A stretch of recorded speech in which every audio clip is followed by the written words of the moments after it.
warahmatullahi wabarakatuh. Alhamdulillahillazi hadana lihaza wa ma kunna linahtadiya laula an hadanallah. Asyhadu an la ilaha illallah wahdahu la syarika lah wa asyhadu anna sayyidana Muhammadan abduhu wa rasuluh. Allahumma salli wa sallim ala sayyidina Muhammad wa ala alihi wa sahbihi wa barik wa sallim, amma ba'. Sahibul fadilah, pengurusi majlis yang berusaha, pengurusi Masjid Abdullah Fahim, barisan jawatan kuasanya, ashabul fadilah, tok-tok imam, tok-tok guru, para alim ulama, datuk-datuk, datin-datin, orang-orang besar kawasan ini, muslimin, muslimat, hadirin, hadirat, tak lupa pada anak-anak yang saya kasihi sekalian. Tazkirah ringkas saya pada kali ini adalah untuk kita menekuni sebuah hadis Nabi sallallahu alaihi wasallam yang diriwayatkan daripada Ummu Salamah, isteri Nabi sallallahu alaihi wasallam, yang menyatakan adalah baginda sallallahu alaihi wasallam setiap kali sembahyang subuh dan selesai daripada membaca tahiyat dan sebelum memberi salam, baginda sallallahu alaihi wasallam selalu membaca satu doa, Allahumma inni as'aluka ilman nafi'a wa rizqan tayyiba wa amalan mutaqabbala. Hadis ini telah diriwayatkan oleh Imam Ahmad, telah diriwayatkan oleh Imam An-Nasa'i, telah diriwayatkan oleh Imam Ibn Majah, tak lupa Al-Baihaqi dalam Syu'ab Al-Iman, dan juga Ibnu Abi Shaybah dalam kitabnya Al-Musannaf. Hadis ini memberi maksud kepada kita bahawa Rasulullah sallallahu alaihi wasallam mendoakan dengan tiga doa ini. Allahumma inni as'aluka ilman nafi'a. Ya Allah, ya Tuhanku, aku mohon kepada kamu supaya kamu kurniakan kepadaku ilmu yang bermanfaat. Wa rizqan tayyiba, rizki yang baik. Dan yang terakhir, wa amalan mutaqabbala, amalan yang diterima. Tuan-tuan bayangkan, selepas daripada kita bangun, sebahagian daripada kita bertahajud, berqiyamul lail, dan juga melaksanakan istighfar sebelum fajar menyingsing, sebagaimana firman Allah Ta'ala, kanu qalilan minal laili ma yahja'un wa bil ashari hum yastaghfirun. Mereka itu sedikit sahaja tidur pada waktu malam, dan apabila fajar hampir menyingsing, mulut mereka tak lekan daripada menyebut Astaghfirullahalazim. Cumanya dalam beberapa riwayat, Rasulullah sallallahu alaihi wasallam membaca istighfar dengan menyebut Rabbighfirli wa tub alayya innaka antat tawwabur rahim. Satu riwayat, Rabbighfirli wa tub alayya innaka antat tawwabul ghafur. Dua-dua ini masyhur, dan riwayat ini lebih kuat berbanding dengan kita hanya menyebut Astaghfirullahalazim wa atubu ilaih. Hadirin hadirat yang dirahmati Allah, kemudian apabila kita dapat salat subuh, salat subuh ini apabila kita boleh sembahyang awal waktu, kita boleh sembahyang di masjid atau kita sembahyang berjemaah, maka sebenarnya kita berada pada kedudukan yang baik. Dalam satu riwayat, Rasulullah sallallahu alaihi wasallam bersabda, man shalla subha jama'atan fa innahu fi zimmatillah, atau kama qala. Siapa yang melaksanakan salat subuh secara berjemaah, maka dia berada dalam lindungan jaminan Allah. Pernah dikatakan kepada Sayyiduna Abdullah ibn Umar, diberi kepadanya pedang oleh Hajjaj ibn Yusuf As-Saqafi, seorang gubernur yang zalim, supaya memancung leher seorang lelaki. Makanya Abdullah bin Umar mengambil pedang tersebut, kemudian membukanya dan bertanya kepada lelaki tersebut, adakah kamu tadi sembahyang subuh berjemaah? Dia jawab, ya. Lalu dia sarungkan semula pedangnya dan berkata, aku tidak mahu menceroboh apa yang Allah jamin berdasarkan hadis yang kami nyatakan tadi.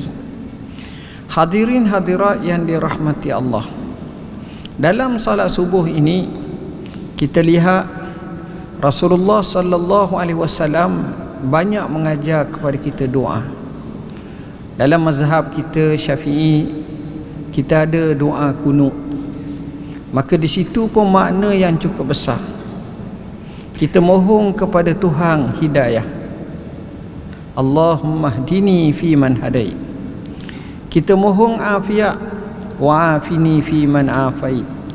Kita mohon Tuhan jaga, kuasakan kita, wa tawallani fi man tawallait. Bahkan kita mohon kepada Tuhan supaya Allah beri kepada kita keselamatan daripada takdir dan qada jahat atau keputusan yang tak baik. Wa qini syarra ma qadait. Kita minta kepada Allah supaya Allah berkat dengan apa yang dikurniakan kepada kita. Wa barik li fi ma atai. Tuan-tuan dan puan-puan yang dirahmati Allah, di ujung sembahyang subuh ini selepas tahiyat, Nabi ajar kepada kita doa, Allahumma inni as'aluka ilman nafi'ah wa rizqan tayyibah wa amalan mutaqabbalah. Ya Allah, ya Tuhanku, aku mohon kepada kamu ilmu yang bermanfaat. Pagi-pagi lagi celak mata solat, nombor satu minta ilmu yang bermanfaat. Apakah makna ilmu yang bermanfaat? Ilmu bermanfaat ini adalah ilmu yang memberi kemanfaatan pada kita sama ada dunia atau akhirat. Ilmu yang bermanfaat dengan makna kita dapat mengesahkan akidah kita dan membetulkan akidah kita, pegangan kita. Ilmu yang bermanfaat menyebabkan ibadat-ibadat kita sah mengikut neraca syarak. Ilmu yang bermanfaat menyebabkan segala ibadat kita itu menepati piawaian yang dikehendaki. Ilmu yang bermanfaat, cara kita bermuamalah, berjual beli, berkehidupan, berinteraksi sesama manusia benar-benar menepati apa yang Allah ajar. Ilmu yang bermanfaat menyebabkan keluarga atau rumah tangga kita berjalan mengikut selari dengan Rasulullah sallallahu alaihi wasallam. Jadi banyak kelebihan ilmu yang bermanfaat. Saat yang sama, kadang-kadang banyak juga ilmu yang mengaruh, yang tak baik, iaitu ilmu yang tidak beri manfaat. Contohnya ilmu sihir, ilmu tilik nasib, ilmu nombor, ilmu apa-apa, nujum, semua ilmu perkara ni pembaziran. Ilmu yang membawa kepada maksiat, perkara ni tak.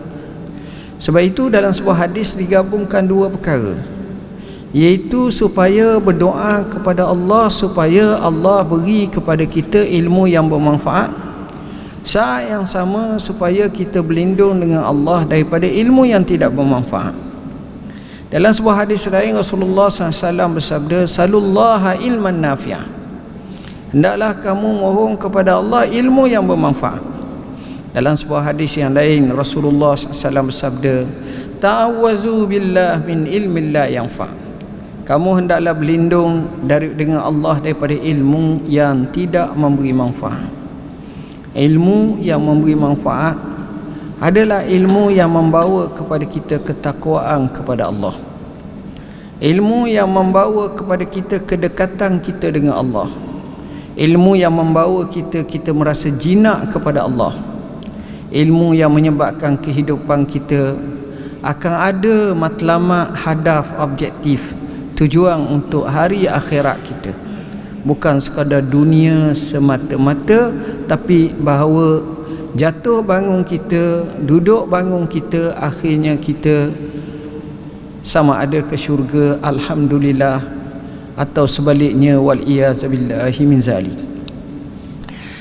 Ilmu yang bermanfaat ini adalah ilmu yang amat penting yang kita disuruh untuk kita belajar.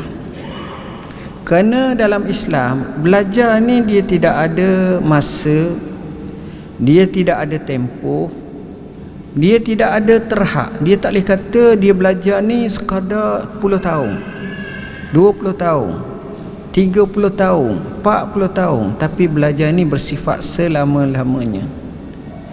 Membaca sejarah salafus salih, begitu juga Rasulullah SAW utamanya menggalakkan kita untuk kita belajar. Jadi bila kita mari ke sini, contohnya ke masjid ni, kita mengharapkan kita dapat berdasarkan kepada sebuah hadis. Sabda Rasulullah SAW di tengah hadis tersebut menyebut, man salaka tariqan yaltamisu fihi ilman sahhalallahu lahu bihi tariqan ilal jannah.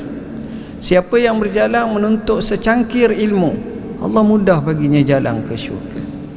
Ini besarnya kelebihan belajar. Bahkan belajar ini juga membawa kepada kita banyak perkara yang kita nyangkakan itu baik, tapi sebenarnya dengan sebab kita belajar, banyak lagi yang lebih baik, yang lebih utama, yang boleh kita tingkatkan. Itulah ilmu. Kerana itu mereka sentiasa mendalami ilmu, mengaji ilmu, memahami ilmu. Bila ilmu dikuasai, bila ilmu dimiliki, maka banyak perkara yang manfaat, yang berfaedah dia boleh. Sekurang-kurangnya ditunjuk orang, dia dapat pahala. Dia ajak orang, dia dapat pahala. Dia membawa kepada seseorang itu mendapat hidayatullah. Sebenarnya cara itu jauh lebih baik daripada seekor unta merah, atau lebih baik daripada dunia dan seisinya. La yahdiyallahu bika rajulan wahida khairul laka min humrin na'am.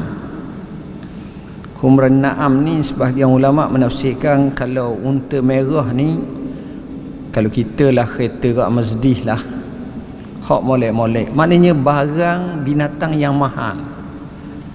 Satu istilah yang cukup hebat. Jadi tuan-tuan, ilmu bermanfaat penting.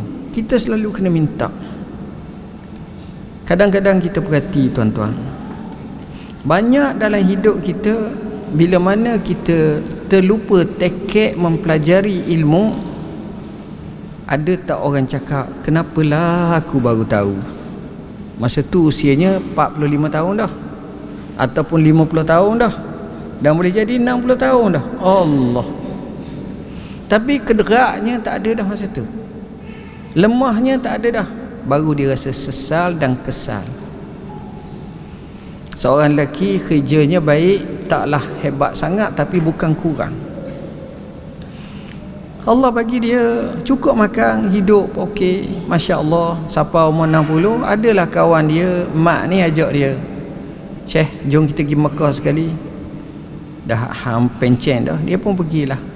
Pergi ke Mekah, dengarlah ustaz mengajar fadilat buat umrah, fadilat mayang di Masjidil Haram, fadilat duduk di Raudah, fadilat giang, fadilat Allah, fadilat melakukan umrah di bulan Ramadan sama seperti haji bersama Rasulullah. Allah, dia bertengok. Akhirnya sudah dengar ni tengok pula, tanya pula hadis sahih kedok begini-begini, disebut satu-satu. Akhirnya orang ni kata apa? Dia duduk tepi dinding, dia menangis. Dia akan kata, kenapalah peluang ni, pengetahuan ni aku baru tahu. Kalau aku tahu lama hari tu, aku telah buat lama dah. Tapi apakan daya? Tapi mujur tahu daripada tak tahu. Cuma kalau dia tengok anak muda umur 25 dah dapat dah, dengan cara momentum akhiratnya, dunianya gini, dia akan rasa Allah. Tuan-tuan, dunia kaya setara mana pun, hebat setara mana pun, boleh bangga sekali, tapi tak ada lebih pada tu. Tapi kita akan kesal bila mana kita kurang akhirat, kita akan rasa kesal. Ini pentingnya. Kenapa? Kerana ilmu. Dengan sebab ilmu itu lain keadaannya. Sebab itu mereka zaman dulu saya sebut ni, mereka belajar betul-betul. Mereka talaki. Sebab itu Syekh kepada Imam Malik, Ayub As-Sakhtiyani, Abu Tamimah, alim sah. Dia juga perawi hadis dalam Sahih Bukhari. Orang Madinah, dikatakan kepadanya, wahai Abu Tamimah, kalau takdirkan Allah ambil nyawamu, apa benda kamu nak buat ketika itu? Jawabnya, aku mahu belajar ilmu. Sebab dia tahu nilai belajar ilmu itu besar pahalanya di sisi Allah Subhanahu wa taala. Jadi kita ambil peluang sementelahan ilmu yang bermanfaat. Ambil ilmu. Kadang-kadang kita rasa perkara itu remeh, tapi mungkin dengan izin Allah kita dapat ilmu-ilmu baru. Bila kita dapat ilmu baru, kita amalkan pula, sebenarnya kita jauh ke depan. Pagi-pagi awal-awal lagi kita kena ada ilmu. Kita minta dengan Tuhan, Allahumma inni as'aluka ilman nafi'ah. Belajar ilmu. Kul hal yastawil ladzina ya'lamuna wal ladzina la ya'lamun. Katakanlah, adakah sama orang yang ada ilmu dengan orang tak ada ilmu? Seorang khalifah membawa dua puteranya pergi ke kota suci ke kota suci Makkahul Mukarramah.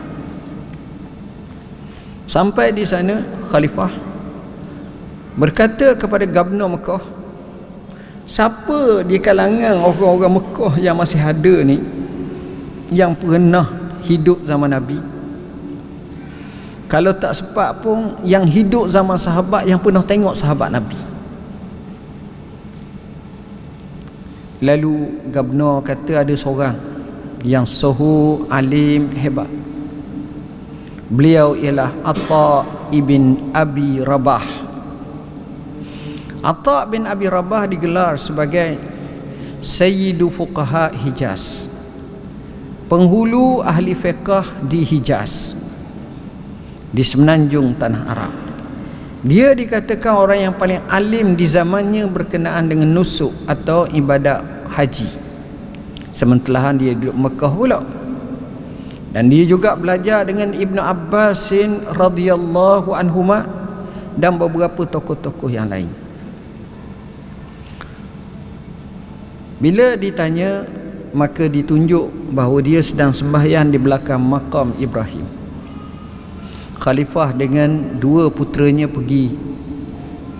Kawan ni sudah semayang, terus semayang. Semayang sunat banyak. Dan orang tak berani tegur, orang tengok je. Sudah dia semayang, dia bangkit, tu dia berlalu. Dia punya izzah, dia punya kemuliaan, dia punya gah dia. Terkedu khalifah, kelu semua. Lalu khalifah beri satu nasihat yang amat berguna kepada kedua puteranya. Kata khalifah, ya bunayya, la taniya an talabil ilmi, fa inna la nansa zullana baina yadayil abdil aswadil ajda'.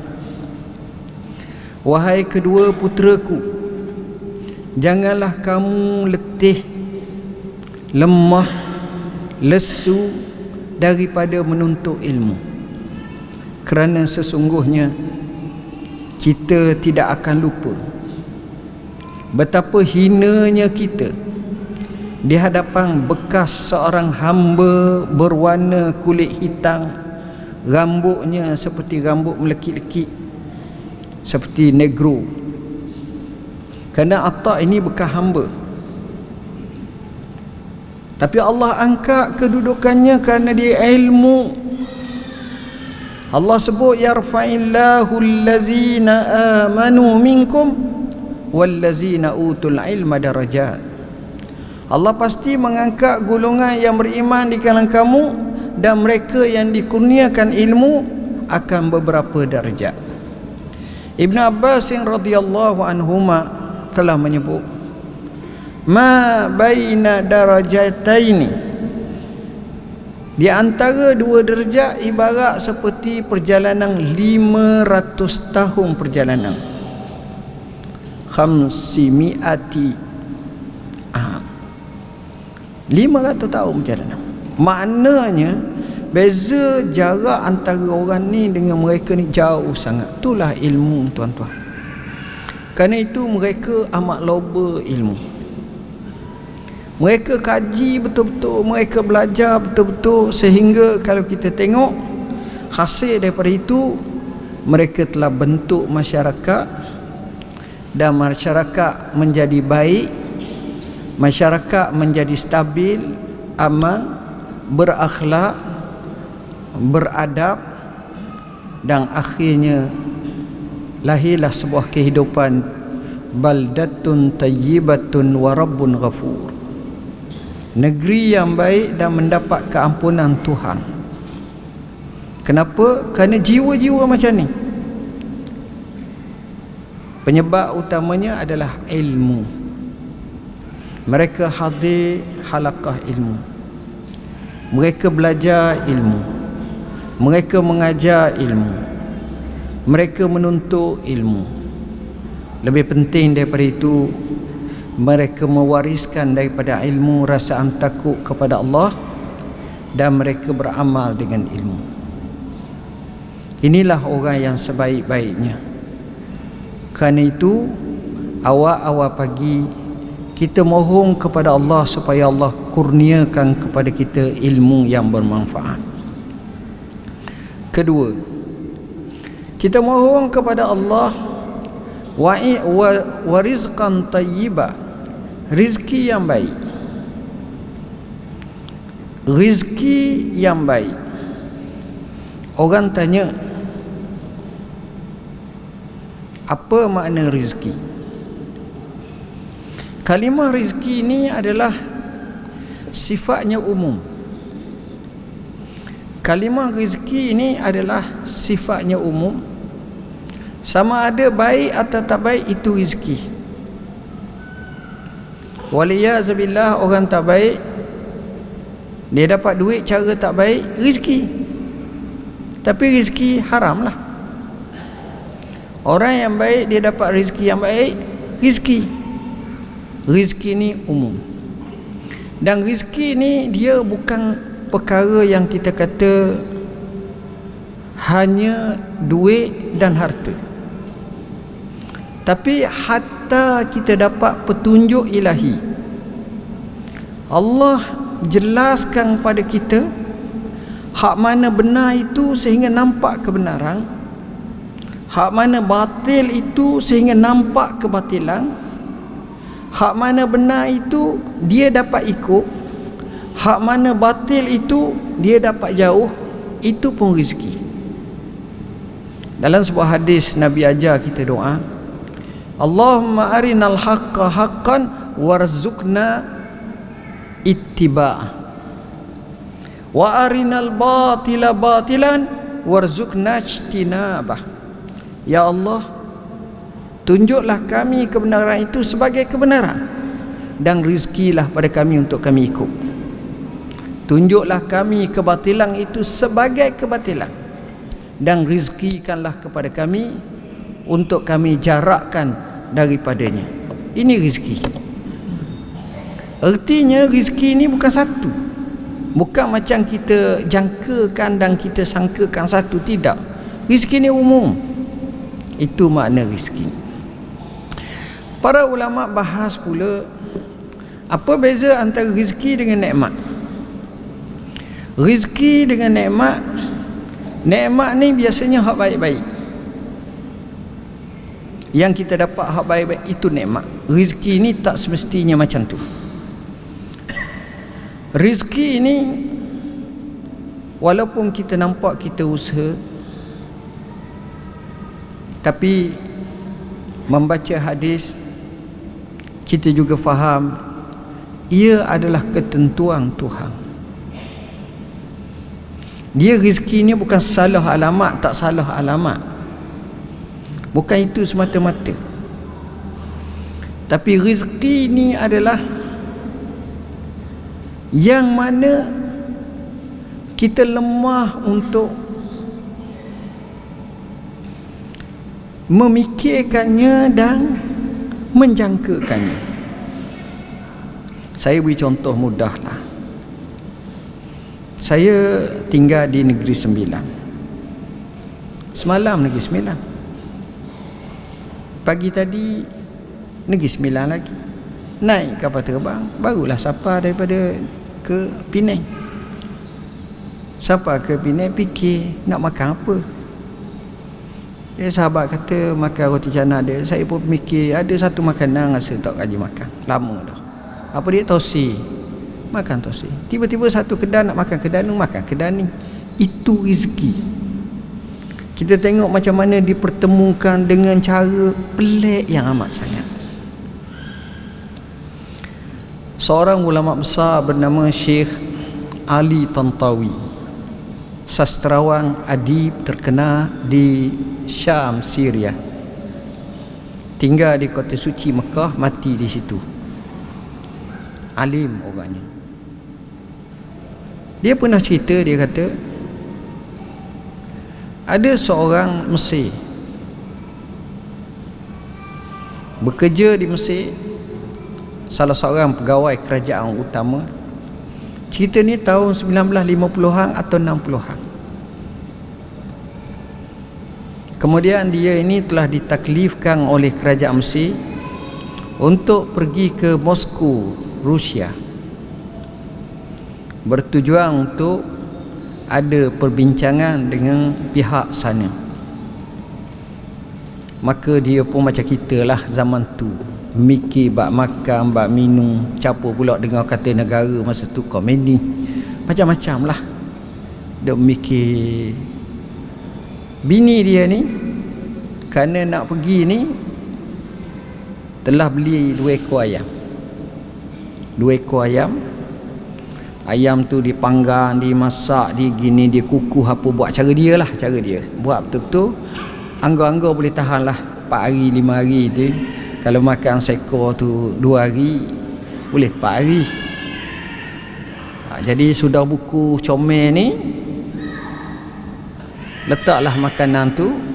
Tok lelaki pun bawa lah makanan. Bawa ke mana? Bawa ke Moskow.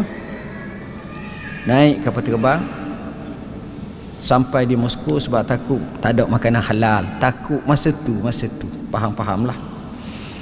Sampai di Moskow, siap-siap semua masuk hotel, duduk. Sudah makan ni ada ni, okey lagi. Nampak ada makanan halal sikit, simpan sekejap. Tak ada berapa lama, datang satu telefon daripada keluarga, daripada kerajaan mereka. Kata meeting dibatalkan, settle semua. Jadi awak balik lah. Kata orang kalau patut duduk 8 hari, 2 hari balik dah. Dia pun nak balik. Nak balik, belilah barang-barang sikit ataupun ni bawa ni. Turun di hotel, tengok. Tiba-tiba dia tengok 2 orang perempuan. Seorang perempuan dengan anak begitulah, Muslimah. Di mana? Moskow. Tengok ni dalam keadaan yang menangis kat dia. Kata apa? Saya lapar.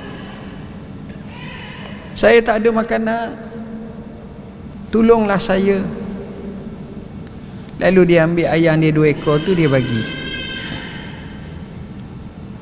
Dia balik. Ayam daripada mana? Mesir. Tukang masak bini dia. Tujuan untuk masak, bawa bekal. Siapa akan makan?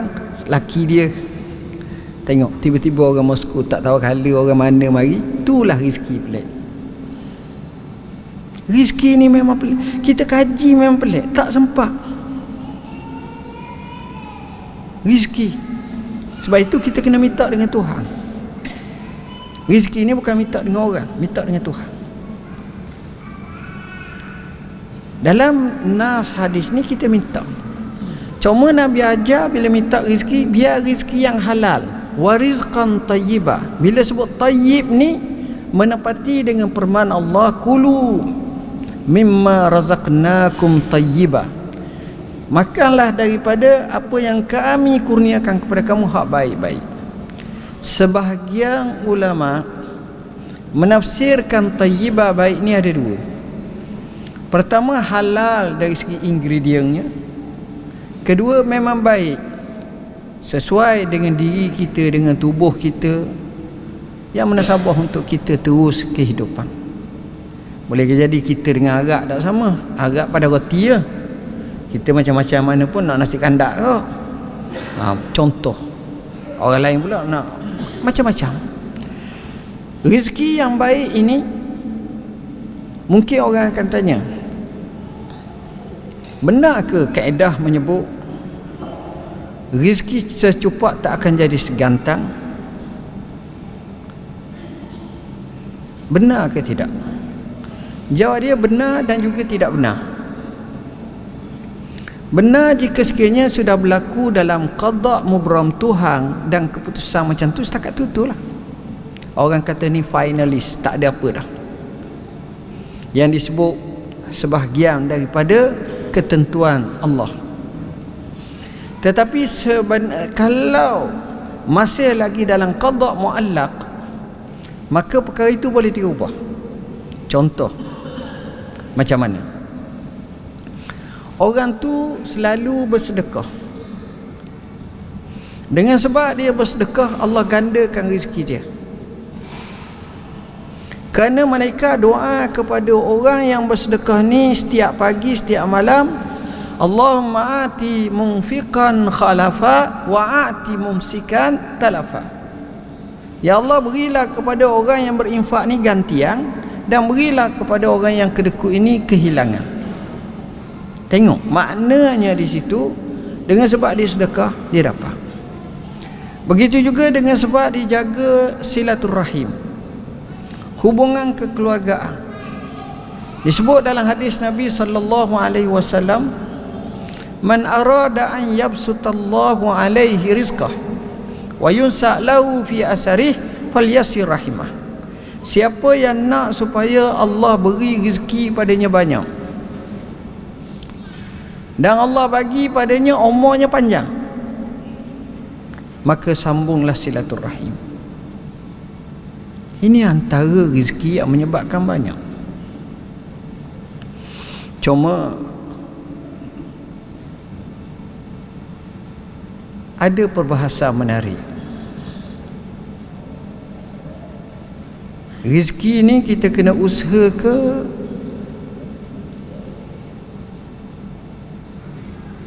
kita tak payah usaha? Rezeki. Ada orang kata perbincangan ini telah berlangsung antara Imam Syafi'i dengan tuan gurunya Imam Malik. Imam Malik bagi tahu rezeki ni tak payah usaha. Imam Syafi'i kata kena usaha tu guru baru dapat. Kita tak kerja macam mana nak dapat gaji? Tok senyap, anak murid pun senyap. Imam Syafi'i balik. Bila balik, dia tengok ada seorang tua yang sedang bawa barang, kesian. Dia tolong orang tu sampai ke rumah, hantar barang gini-gini. Hasil daripada dia tolong, orang tua ni bermurah hati bagi kepada dia beberapa dirham. Dia kata, ni hujah aku pada tok guru aku. Dia pun pergilah ke kedai, belilah buah anggur ke buah apa, bawa kat tok guru dia. Sampai kat tok guru dia, tok guru tadi dia ceritalah. Lalu dia pun kata dia bagi hadiah. Bila dia sebut hujah dia betul, Imam Malik senyum. Imam Malik kata, betul hujah anda, hujah saya pun betul. Tengok anggur ni, kau datang kau serah kat aku pun tak usaha. Tak, kadang-kadang kita tengok anak-anak kita, ada orang tu sampai 10 anak, 8 anak, 7 anak. Anak mana dia kerja? Boleh tak kita panggil anak-anak kita umur 8 tahun sampai 8, 9 ni kecil-kecil semua ni, kita marah dia. Hei anak aku, mau faham tak? Abah ni susah ni, kena kerja gini-gini. Kita tak syarah pun. Kita tak syarah pun. Yang penting bagi dia, waktu makan, ada makan. Waktu minum, ada minum. Kadar tu je. Tapi dia kerja tak? Gemuk-gemuk tak? Kadang-kadang banyak obes seorang. Masya Allah, cukup makan. Rezeki tuan-tuan pelik. Rezeki ni pelik. Cuma ada orang kata jangan kita minta rezeki tanpa kerja. Ada orang minta kerja tanpa kerja. Ada seorang tu dia doa, ni cerita tasawuf lah. Ya Allah, berilah aku nak ibadat padamu, berilah aku rezeki, aku tak payah kerja. Tiba-tiba dia kena tangkap, duduk dalam penjara. Setiap pagi dapat 2 keping roti, setiap petang 2 keping roti. Allah, dia kata lama tak tahan. Akhirnya doa, ya Allah berilah aku maaf ya, berilah aku ni. Akhirnya baru bebas. Kerja tak nak juga gitu. Rezeki ni tuan-tuan. Jadi yang kita minta kepada Allah, rezeki yang baik, yang halal, dan kalau boleh rezeki itulah yang menjadi jambatan kita ke hari akhirat kelak. Kata Nabi SAW, apa yang kamu letak dalam mulut binimu, fi famim ra'atik, itu pun sedekah. Maknanya konsep rezeki, konsep bukan sekadar kita nak suruh kita dapat rezeki. Tuan-tuan faham satu falsafah ataupun hikmah. Nabi ni, saya pun tak tahu siapa pukul berapa ceramah ni, sejam dah. Boleh 2 jam lagi? Kalau boleh insya-Allah pukul 10 suku kita berhenti. Boleh? Lama dah, sejam dah. Cukuplah. Paling lewat pun 10.30. Paling lewat pun insya-Allah. Pukul 10 pula, 11.30 paling lewat. Nabi sebut kepada sahabat, Nabi sebut satu kalimah. Nabi kata apa? Ni sahabat, Nabi kata tasaddaku, kamu hendaklah bersedekah. Tuan-tuan apa faham makna jangan kamu hendaklah bersedekah? Sahabat ni ada yang kaya, ada yang tak berapa kaya, ada yang okey, ada yang tak berapa okey, ada yang cukup-cukup makan. Maka Nabi SAW bila sebut tasaddaku, sahabat ni jawab, ya Rasulullah, kami ni tak ada apa benda nak sedekah, macam mana? Nabi jawab, bekerjalah kamu dan kemudian bersedekah. Tuan-tuan, dalam realiti hidup kita, kita kerja, kita dapat gaji, kita dapat upah. Upah tu apa benda yang kita kena buat? Nombor 1, makan kita lah. Makan anak bini kita, makan orang yang wajib tanggungan kita, makan minum, pakai dia sesuai. Apa lagi bil-bil yang kita kena bayar? Kalau rumah ke, elektrik ke, air ke, sekarang wifi ke, telefon ke, itu hak kena bayar semua. Apa lagi yang kita kena ada charge? Mungkin minyak kereta tu. Lagi apa lagi yang kita perlu? Beli barang ni, kedai ni, parking semua sikit. Apa lagi? Semua itu perkara yang asas. Jadi bila kita sedekah? Selepas lebihan daripada itu. Jadi bila Nabi sebut kamu bersedekah, bila mana orang tu kerja niat untuk bersedekah, bermakna segala yang lain dia boleh selesai dah. Itu matlamat. Jadi tak pelik kalau kita tengok budaya zaman Nabi, budaya sedekah, budaya infak, budaya ni, hidup mereka tenang. Kenapa? Kerana mereka ni bukan tak kerja. Kenapa? Mereka jalankan tugasan tu dengan baik. Ini cara dalam Islam. Warizqan tayyiba, rizki yang baik. Rizki yang baik ni macam-macam tuan-tuan. Ulama tasawuf ada bahaskan berkenaan dengan kedudukan seseorang.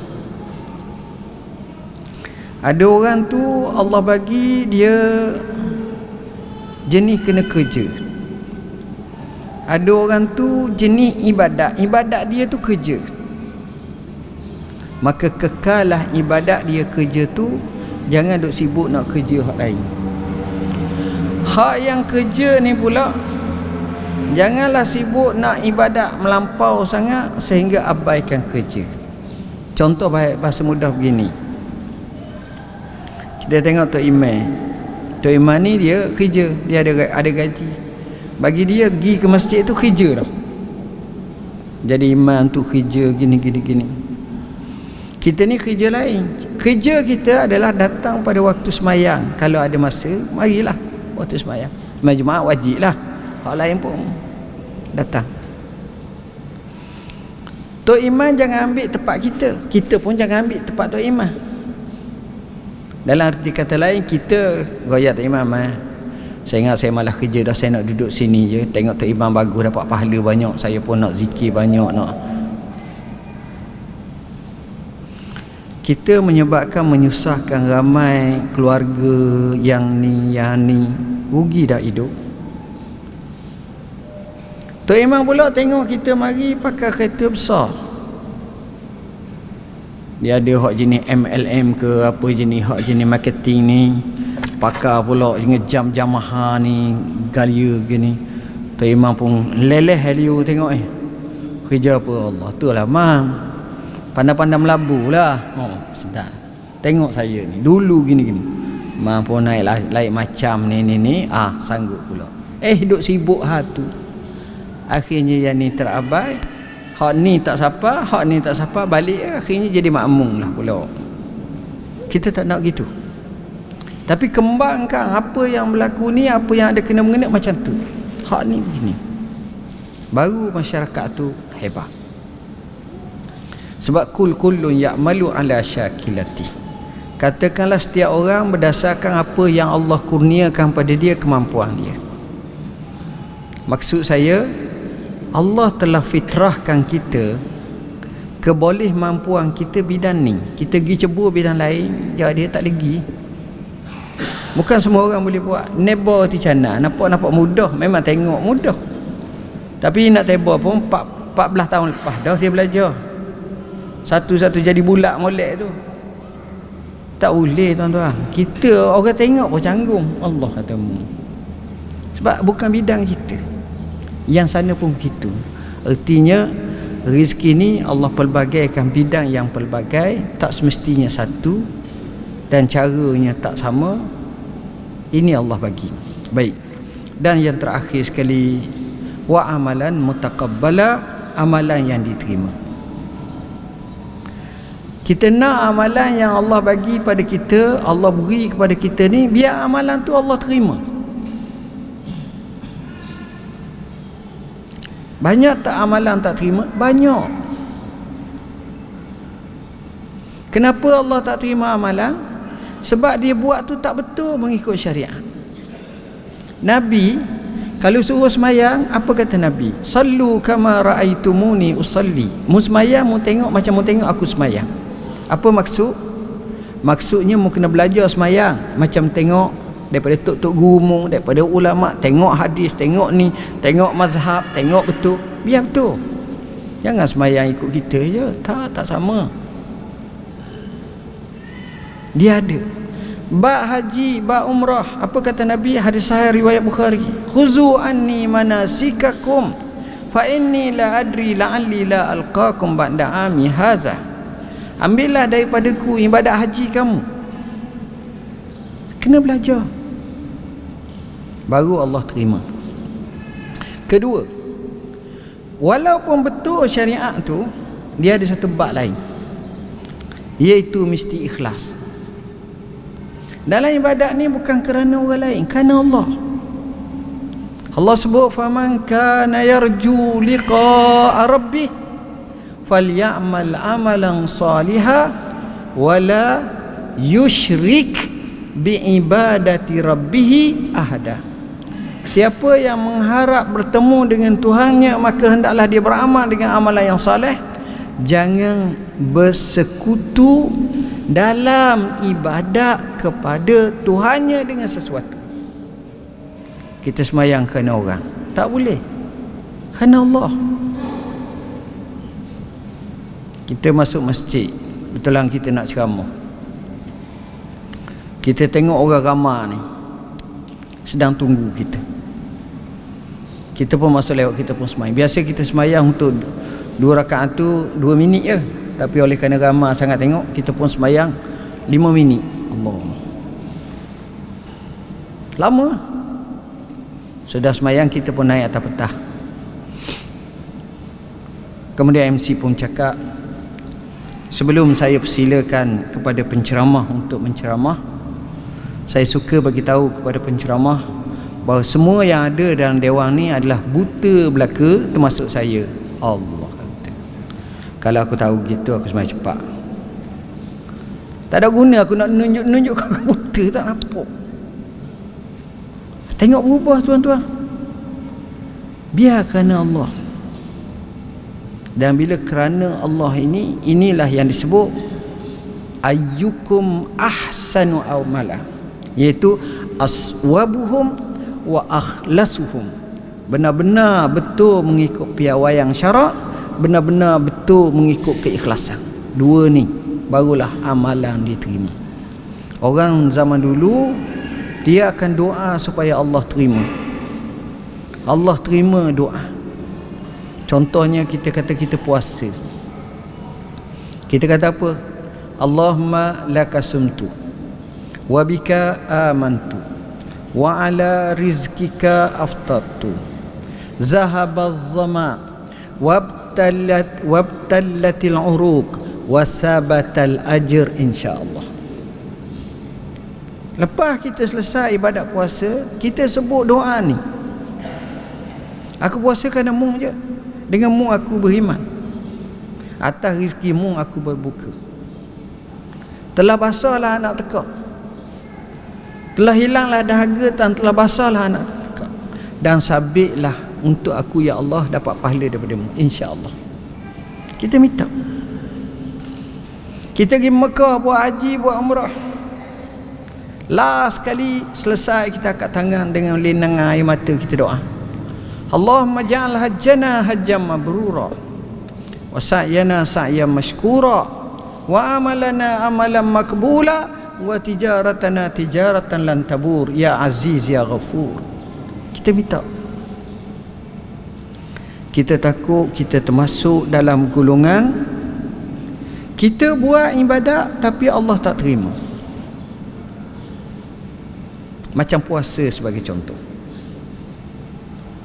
Bila kita puasa, kita hendaklah jaga 2 perkara.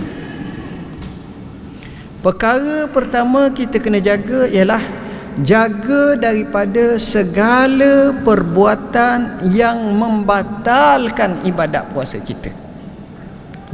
Bila kita kata nawaitu sauma ghadin an adai fard Ramadan hazihi sanati lillahi ta'ala, umpamanya kita puasa. Bila kita puasa, apa benda yang membatalkan puasa? Makan dengan sengaja tak boleh, minum tak boleh, bersetubuh dengan isteri tak boleh. Yang ini kita kena jaga. Alhamdulillah, yang ini banyak yang mereka jaga. Jadi mereka telah memelihara puasa mereka daripada membatalkan puasa mereka. Betul. Tapi yang kedua yang lebih besar daripada itu ialah menjaga dan memelihara daripada perkara yang membatalkan pahala puasa. Pahala. Sebagai contoh, Nabi SAW menyatakan kam min sa'imin laisa lahu hazzun illal ju'al atash. Berapa ramai orang berpuasa tak dapat apa saja kecuali lapar dan dahaga. Rasulullah SAW bersabda dalam sebuah hadis, man lam yada' qaula zur wal amal bihi falaysa lillahi hajah an yada'a ta'amahu wa syarabahu wa syahwatahu. Siapa yang tak tinggal ucapan keji, bahkan beramal dengannya, Allah tak kisah dengan sebab dia tinggal makan, dia tinggal minum, dia tinggal syahwat. Tak kisah, mana Allah tak nak beri pahala pun. Puasa saja ialah dari segi pahala. Oleh kerana itu, amalan yang dimakbulkan inilah yang selalu kita doa pada Allah. Saya rasa sekadar itulah yang dapat saya sampaikan. Kalau nak panjang, boleh rojok dalam buku saya. Inilah doa aku. Doa tadi ada dalam buku ni, dengan takhrijnya sekali, dengan ni ada. Oleh kerana kita dekat nak Ramadan, bagus kalau kita boleh baca buku ni untuk exercise ilmu tentang apa yang boleh, apa yang tak boleh berkenaan puasa. Nak pakai inhaler, nak pakai aimo, nak cabut gigi bulan Ramadan, nak letak minyak apa nama ni, gamak dalam gigi kita, nak buat operation macam-macam. Batal tak puasa kita. Kelebihan tahajud kita pun fahamlah zaman sekarang ni. Kena tahajud, nak tahu macam mana cara Rasulullah buat. Sebagai contoh, masa adalah peliharalah. Ini buku antara yang paling saya sayang. Ini dari segi time management dan quality time, kita kena banyak isi dengan sebaik-baiknya, kerana dengan cara ni lah yang membawa kepada kita kebaikan. Sebab masa ni tuan-tuan, dia tak tunggu kita. Bak orang Arab kata nardu wa naruhu lihajatina wa hajatu man ashala tanqadi. Kita duk pagi-pagi petang-petang duk sibuk dengan urusan orang hidup, tak selesai-selesai sehinggalah mati. Baiti jannati, rumahku syurgaku. Kita dengar banyak sangat golak rumah tangga dan seumpamanya, maka kita harap rumah tangga kita jadi rumah tangga yang baik. Macam mana sebenarnya dari segi parenting, dari segi apa, kita sebut dalam buku ni. Hadis 40. Hadis 40 ni kalau boleh jadikan hadis rasmi di rumah kita, kita baca setiap satu hari satu hadis, ataupun di masjid kita yang dikaryakan oleh Imam Nawawi. Garis masa hayat Ar-Rasul, ni buku paling letter saya ataupun terakhir.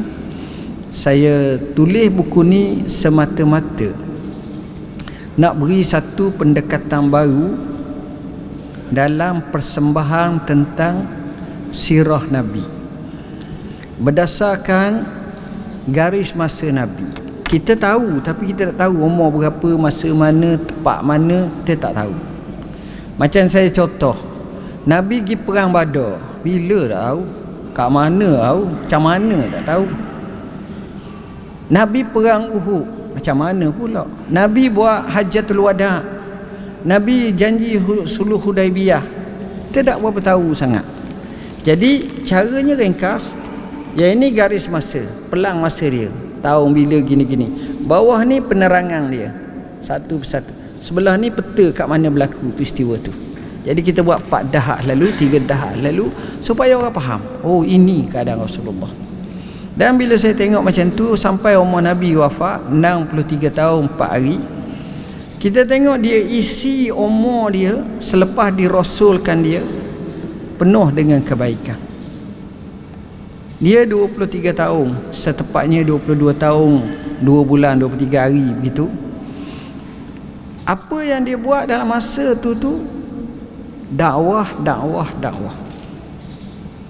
Dia bukan teori, dia praktis. Dia bukan tunjuk, tapi dia buat. Dia bukan gambarkan, tapi dia laksanakan.